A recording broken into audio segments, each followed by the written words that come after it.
안녕하세요. 이번 시간에는 과세표준과 세율부터 보겠습니다. 과세표준부터 봅시다.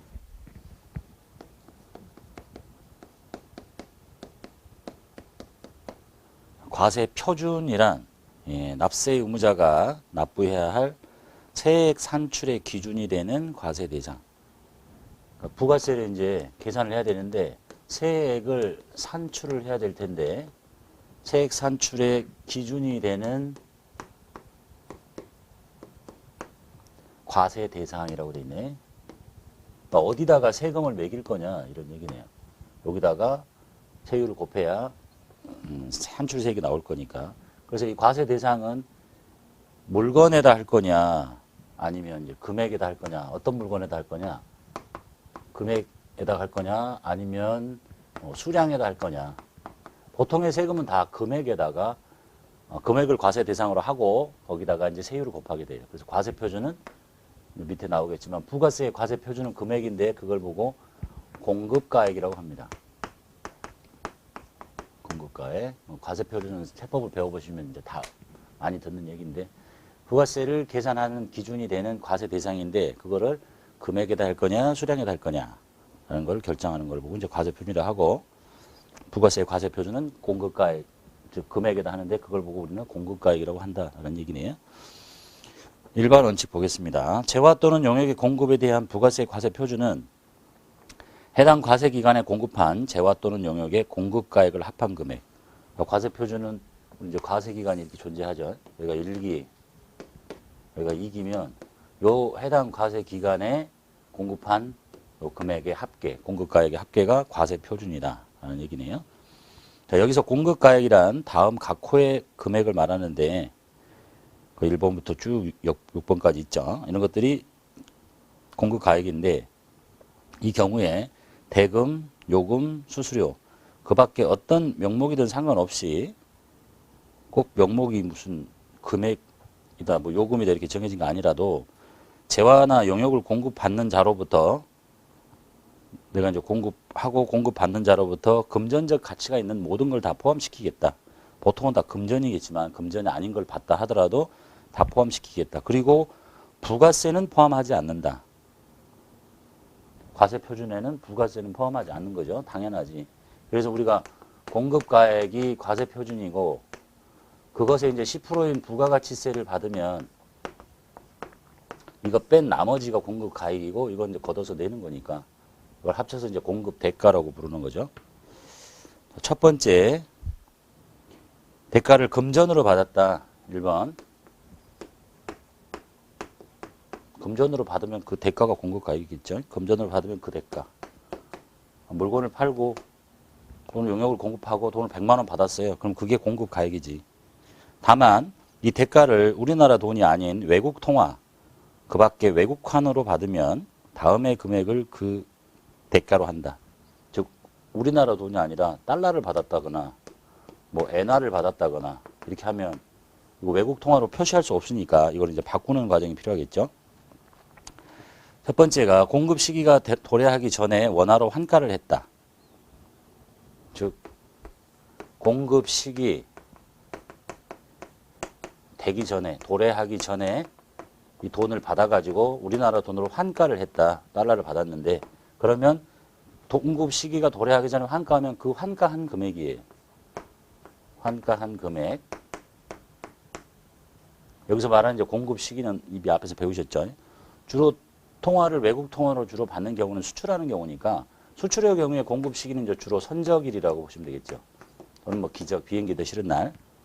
공급 시기가 되기 전에 원화로 바꾸면 그 금액이 환가한 금액이 공급가액이 되는 거고 두 번째 공급 시기 이후에 외국 통화 그 밖에 외국환 상태로 계속 보유하고 있거나 또는 지급받은 경우 즉 공급 시기에 선적일이 공급 시기인데 그 전에 받았다가 계속 안 바꾸고 있거나 또는 공급 시기인 선적일이 지나고 나서 나중에 돈을 받거나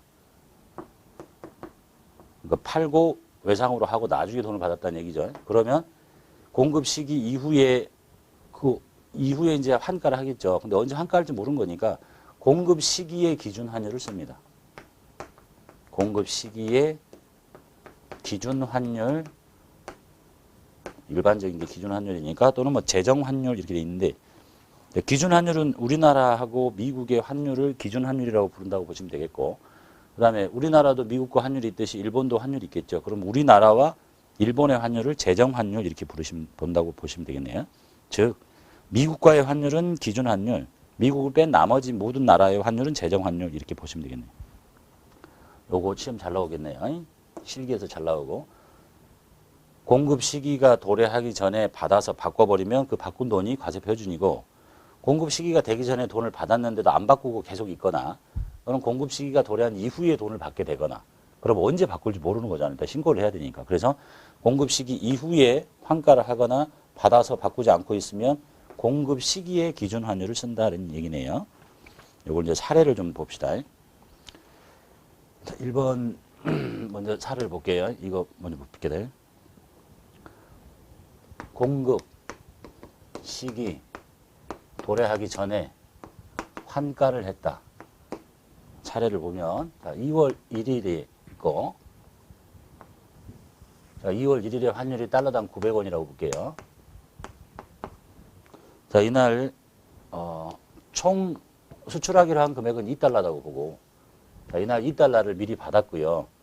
자, 언제 이제 공급을 하냐면 2월 5일 날이 선적일이라고 봅시다. 이날이 공급 시기죠. 공급 시기인 선적일. 이날의 환율도 존재하겠죠. 1,000원. 자, 이런 거래. 물건을 파는 날이 이날 공급 시기인데 그날 전에 돈을 다 받아가지고 우리나라 돈을 다 바꿔버렸어요. 그럼 이제 부가세 신고할 때 과세 표준 얼마를 할 거냐? 공급 시기 전에 환가했죠. 그럼 곱하기 이날의 환율 900원. 그래서 1,200원이 과세 표준으로 신고한다는 얘기예요. 이 뜻이. 그 다음에 두 번째 사례를 보면 공급 시기 이후에 받는다고 봅시다. 공급 시기 이후에 돈을 받거나 또는 그 전에 받았다 하더라도 환가하지 않고 있더라. 이런 상황. 여기 2월 1일의 환율 달러당 900원이라고 보고 자, 뭐 이날 돈을 받았는데 안 바꿨거나 아니면 그냥 공급을 이날 뭐 계약금을 받았을 수도 있고 뭐 1달러 정도 받았을 수도 있고 받고 안 바꾸거나 그냥 상황을 이렇게 할게요. 2월 5일 날 환율이 1,000원이고 자, 이날 이제 선적을 했어요. 이날이 공급 시기예요. 그리고 돈은 이제 2월 9일 정도에 받는다 칩시다. 이날의 환율은 1,100원이야. 여기서 일부를 받아서 안 바꾸고 계속 있거나 또는 모두 다 여기서 받는다 칩시다. 2달러. 상황은 똑같으니까. 일부를 받아서 안 바꾸고 계속 버티거나 아예 여기서 모두 다 받거나 상황은 똑같으니까 그러면 공급 시기 이후에 돈을 받게 되니까 요날 신고를 해야 되는데 공급 시기가 이날이니까 돈을 언제 받아서 언제 바꿀지 모르잖아요. 그러니까 과세 표준은 선적일의 기준 환율 또는 제정 환율을 쓰래요. 그래서 지금 나중에 받게 되는 이 2달러는 그날의 환율이 아니라 공급 시기인 선적일의 환율을 곱해서 과세 표준이 2,000원이 된다는 얘기예요. 그리고 이제 세 번째 거를 보시면 세 번째는 이제 이렇게 할 수 있죠. 상황 똑같으니까 이렇게 놓고 자 2월 1일 날 일단 1달러를 받았어요. 그리고 환가를 했어. 일부를. 그 다음에 선적일에 공급을 하고 나중에 나머지 돈을 받아. 2월 9일 날 1,100원 1달러를 이렇게 이런 이제 경우라면 공급 시기가 도래하기 전에 환가했으니까 이 금액은 그날의 환율인 900원으로 이날의 환율이 900원이죠. 이게 과세 표준이고 그 다음 플러스 나머지 1달러는 나중에 공급 시기 이후에 환가를 할 거니까 또는 받을 거니까 나머지는 이날의 환율, 공급 시기 기준 환율 이렇게 두 개를 더해진 게